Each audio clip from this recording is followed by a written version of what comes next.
İzana verildiğinde meyhaneye vardı.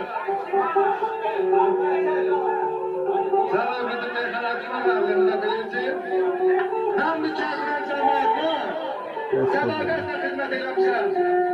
Hem sedef hukukuna memnun olduğunuz deyanetli olmuşum. Adamın aç günleri çok olar.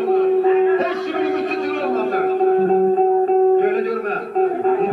Keyfi kök, can ve peroğulları, damalı sarı keyfi kök, can ve peroğulları, muharebeye başladı, uşağına sevişti, olanı değirler alem, birbirine karıştı, bizim yakşı yalanlar, Ermeniler konuştu, resvat unutmak olmaz, bizim gayramanları, resvat unutmak olmaz, bizim gayramanları, damadı sarı keyfi kök, can ve peroğulları.